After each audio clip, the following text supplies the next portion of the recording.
Bonjour à tous, j'espère que vous allez bien. On se retrouve aujourd'hui dans une nouvelle vidéo. Comme vous l'avez vu dans le titre, ça sera un tag.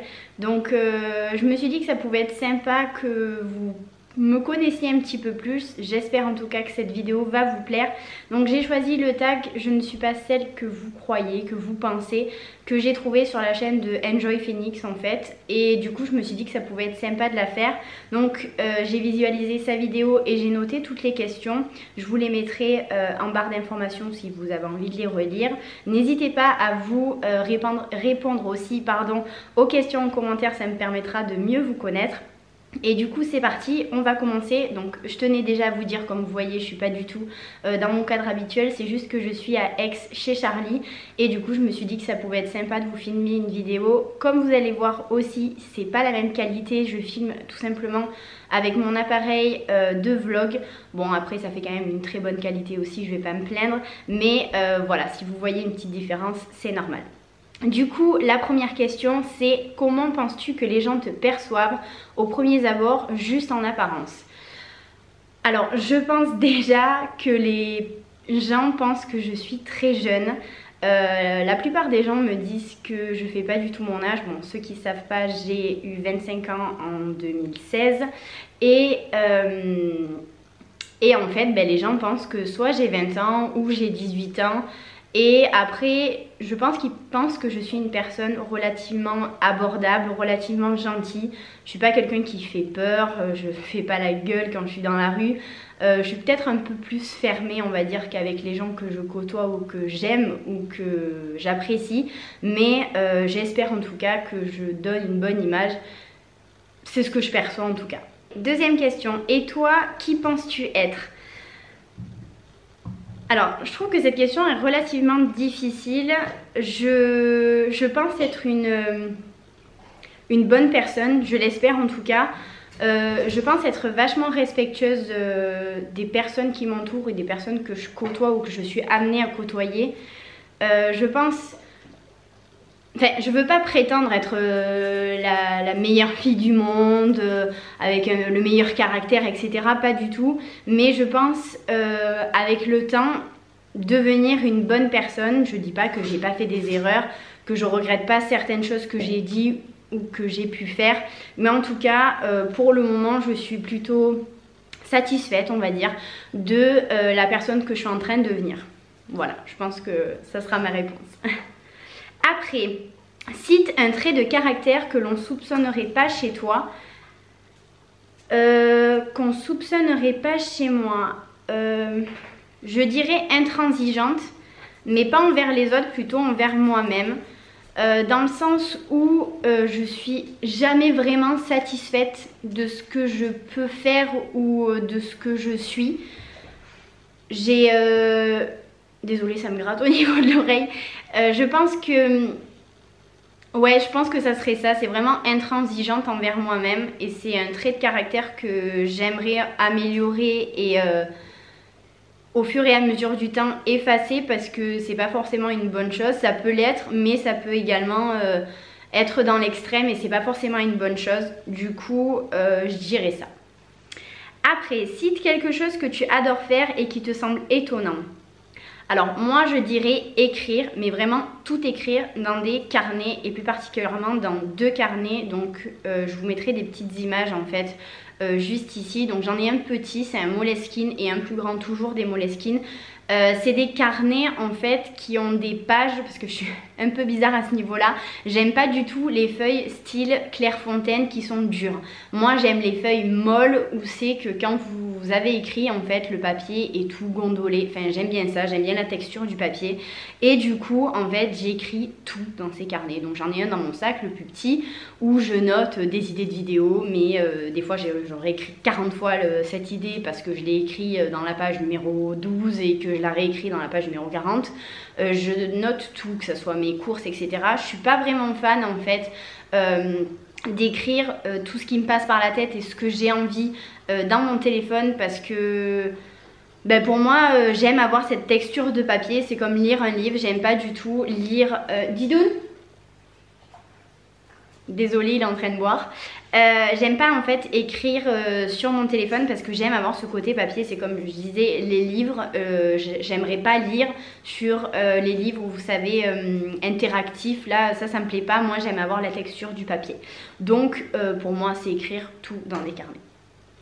Après, cite quelque chose que tu détestes faire alors qu'on pourrait croire l'inverse. Que je déteste faire. J'ai pas vraiment d'idée. Peut-être l'entretien de mes cheveux en fait. Je pense qu'il y en a pas mal d'entre vous qui se sont abonnés aussi à ma chaîne par rapport aux cheveux extrêmement longs que je pouvais avoir. Et je pense qu'il y en a pas mal qui se disent que ça me plaît en fait, l'entretien de mes cheveux, etc. Et concrètement, moi, ça m'emmerde un peu. Comme je vous disais, 1h30 pour les laver, les sécher, les lisser quand vous avez une grosse masse, etc. Pour moi, c'est un truc pas... Après, détester, c'est quand même un mot assez fort. Mais ça m'embête un peu. Après, j'ai pas vraiment de quelque chose que je déteste faire et que vous pouvez penser ou les gens peuvent penser que j'aime en fait. Après, prochaine question, quelles sont les valeurs qui te tiennent le plus à cœur dans la vie? Pour moi, déjà le respect, c'est quelque chose qui est primordial. Je me rends compte à l'heure d'aujourd'hui dans la société dans laquelle on est que c'est une des valeurs qui se perd un peu à l'heure d'aujourd'hui. Je dirais également la tolérance et le partage. Moi, je sais que je suis quelqu'un qui respecte beaucoup les choses et les gens. On a chacun nos propres opinions, mais on peut évoquer et argumenter nos choix, mais sans démonter les personnes et sans démonter leurs choix ou leurs avis. Et la tolérance, pour moi, je pense que c'est quelque chose de hyper important également. Donc je dirais la tolérance, enfin le respect, la tolérance et le partage. Après, raconte-nous la journée idéale à tes yeux.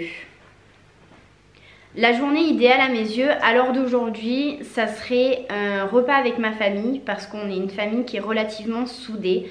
Et chez nous, quand on fait des repas de famille, il y a beaucoup de monde, on va dire une dizaine minimum, et ça peut aller jusqu'à 25, un truc comme ça. Et vu qu'on s'entend tous très bien, c'est toujours des moments hyper agréables où on parle vraiment de tout et de rien. Je sais que j'ai une famille en or à ce niveau-là, c'est que j'ai pas du tout de gêne, je peux vraiment parler de tout. Que ça soit des sujets plus ou moins tabous, que ça soit de mes amis, de mes envies, de drogue, d'alcool, de n'importe quoi. Et moi je sais que leur avis est pour moi important, donc pour moi ça serait ça. Un repas avec toute ma famille comme on fait assez souvent. Autre question, quel message souhaites-tu faire passer aux personnes qui jugent selon l'apparence ? Alors j'ai pas vraiment de message à faire passer. Après je trouve ça bien dommage pour vous de juger les gens juste par rapport à leur apparence. Je trouve ça un petit peu limite, après c'est vos choix. Je trouve ça dommage parce que des fois ça peut gâcher une super belle rencontre. De se dire par exemple cette personne est vraiment fermée, j'ai pas envie d'aller vers elle, alors qu'autant c'est une personne qui a un cœur en or, qui va vous apporter plein de choses. Et je trouve ça vraiment dommage. Après j'ai pas vraiment de message à faire passer à ces personnes là parce que c'est pas à moi, Alizée, à faire passer ce type de message là. Mais bon, je trouve ça quand même assez dommage. Autre question, pourquoi être ici sur YouTube? Quelles étaient tes réelles motivations? Alors j'ai créé ma chaîne donc il y a un peu plus d'1 an maintenant. On est 47 000 à l'heure d'aujourd'hui, donc déjà je voulais vous remercier pour ça, d'être toujours aussi nombreux, de commenter mes vidéos, d'être toujours aussi gentils. Quand j'ai passé des moments difficiles, vous avez toujours été là et ça je vous en remercie. J'ai voulu me lancer sur YouTube en fait il y a un moment, il y a peut-être 2 ans, un truc comme ça, et j'ai jamais trop osé, et c'est Charlie qui m'a poussée parce que il me disait t'as envie de faire partager ce que tu aimes, que ça soit la beauté, le lifestyle ou encore des conseils, etc. Et vas-y, lance-toi. Donc j'ai eu la chance que Charlie avait beaucoup de matériel de très bonne qualité, donc j'ai tout de suite eu des vidéos de qualité en termes visuels et sonores. Donc ça, à ce niveau-là, j'avais beaucoup de chance. Après, mes motivations, c'est vraiment le partage. Cette année, j'ai vraiment plus envie de vous partager des conseils sur ce que j'ai pu vivre avant dans ma vie et qui font en fait que je suis la personne que je suis à l'heure d'aujourd'hui. Et pour moi c'est ça, vraiment c'est le partage. Après à l'heure d'aujourd'hui j'ai pas rencontré énormément d'abonnés, mais j'aimerais en fait rencontrer les personnes qui me suivent. Et pour moi la réelle motivation, comme je vous disais pardon, c'est vraiment le partage. Je suis pas quelqu'un qui parle énormément, j'ai pas énormément d'amis non plus, je peux les compter sur les doigts de la main. C'est des réels amis pour moi, j'ai des potes, des copines, etc. Mais je suis pas venue ici pour chercher du réconfort, etc. C'est vraiment pour vous partager ce que j'aime avec un avis objectif et voilà. Dernière question, qui tagues-tu? Alors, je vais taguer Elina de la chaîne The Small World. Je ne sais pas si vous connaissez. Je vous mettrai sa chaîne en barre d'informations. Allez vous abonner. Elle fait des vidéos quand même de qualité. Elle a une bonne humeur, un joli sourire. Elle est blonde comme moi. Et du coup, allez voir sa chaîne. Et j'espère en tout cas que tu feras ce tag. J'espère en tout cas que cette vidéo vous a plu. Comme je vous disais, n'hésitez pas à répondre aux questions également en commentaire, ça me permettra de mieux vous connaître. Et puis ben voilà, on se retrouve dans une prochaine vidéo. Je vous fais plein de gros bisous et je vous dis à bientôt.